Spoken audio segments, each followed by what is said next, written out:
Des scènes de joie, des vagues humaines qui déferlent de liesse partout à travers le pays. Une explosion spontanée de manifestations populaires.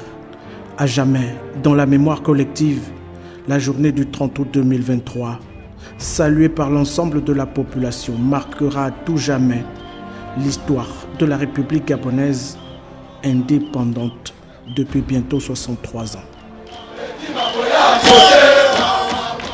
Pour matérialiser sa vision comme promis à son investiture, le président de la transition s'est engagé dans un vaste processus d'investissement tout azimut.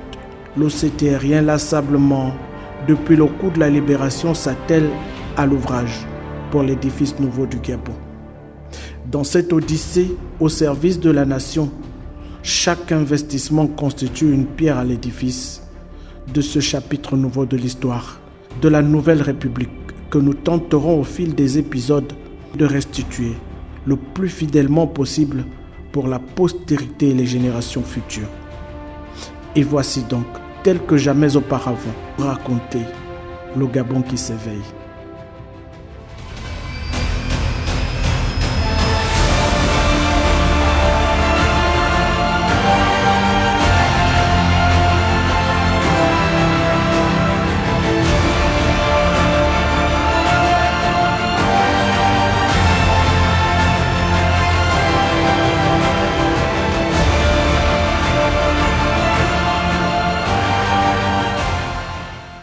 Aujourd'hui, gros plan sur le centre préscolaire de Lalala, dans le 5e arrondissement de Libreville.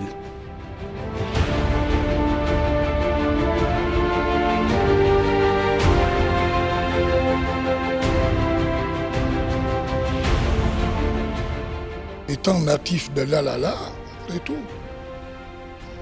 ce qu'il a fait pour nous redonner, pour nous refaire renaître le centre préscolaire de Lalala que l'on voit, qui est aujourd'hui un joyau, qu'un sujet étranger s'était permis de détruire en pleine année scolaire. C'était quelque chose d'inimaginable, c'était scandaleux.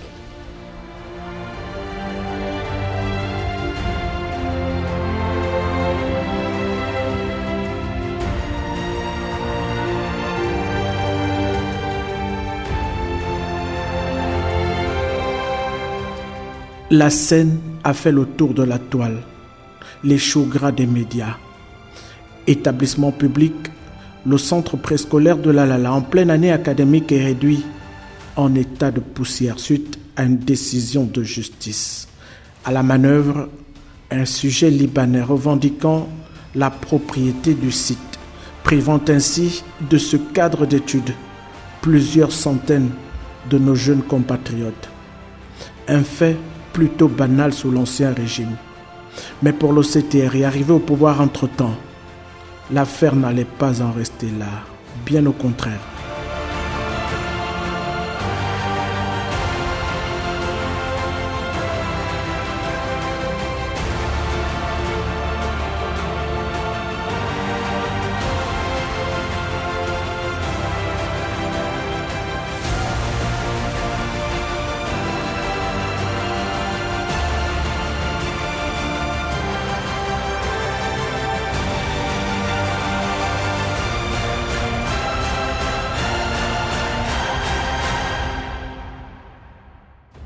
Dès qu'il a accédé au pouvoir, la jeunesse lui étant sacrée, il a donné des instructions utiles pour que cette école soit reconstruite.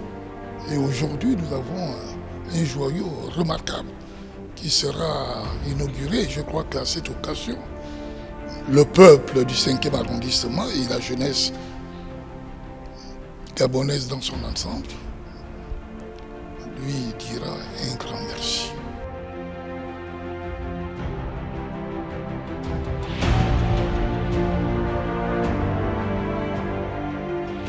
Sous l'impulsion du président de la transition, fidèle à ses ambitions, le comité pour la transition et la restauration des institutions prend l'affaire à son compte. Quand l'établissement a été détruit, j'ai eu un peu mal au cœur. Je ne pensais pas que ça devait être de nouveau agréable. Je trouve que l'école, elle est belle, elle est bien faite, elle est bien construite.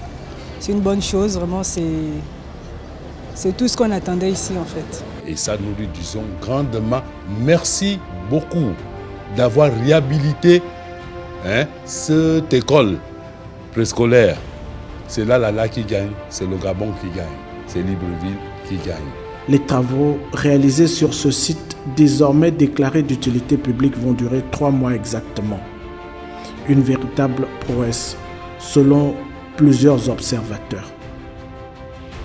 Nous sommes à 95% du taux de réalisation. Là, vous voyez, nous avons commencé la phase des VRD, donc des voiries diverses. Donc on est à la fin.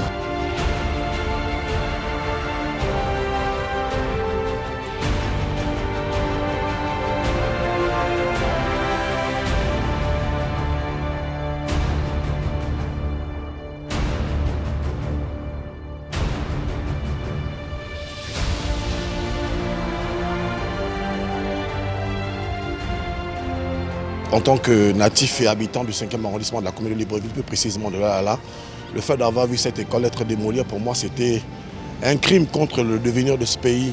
Parce que nous croyons que l'éducation est l'élément essentiel qu'il faut pour s'assurer d'un Gabon meilleur. D'accord ? Et quant à la réhabilitation de l'école, nous sommes d'autant plus surpris, mais nous sommes également très heureux de la diligence avec laquelle les travaux ont eu lieu.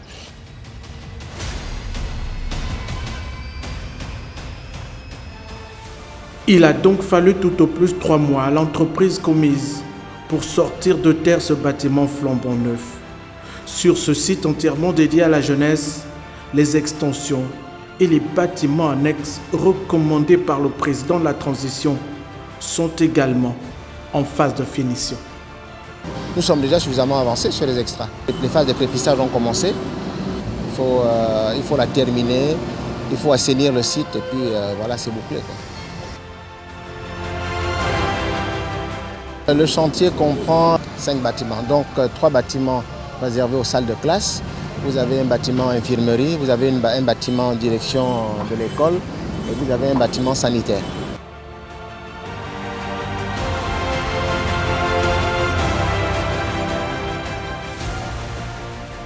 L'infrastructure est dotée de commodités modernes. Elle vient améliorer l'offre qualitative d'études dans ce secteur, comme le reflet des ambitions du général Brice Clotaire Oligui Nguema pour l'éducation dans notre pays. Et c'est pour cela que je profite de votre antenne pour saluer le CETERI, que nous voulons que cet élan qu'ils ont eu de remettre l'école sur pied soit également l'esprit qui va caractériser les 2 ans de cette transition pour que nous puissions enfin avoir notre essor vers la félicité. Comme symbole de l'éveil du Gabon vers sa destinée, le centre préscolaire de l'Alala se dresse désormais à ses futurs apprenants et à l'opinion nationale comme une belle esquisse de réponse à la problématique de l'éducation en République gabonaise. Il y a eu Chadi Moukarim et encore Arsène, le député sortant, qui se sont vraiment battus avec les populations, les notables que nous sommes. Et Oligui est venu accomplir l'œuvre. Nous disons Oligui, félicitations et merci beaucoup. Et qu'il continue dans ce sens.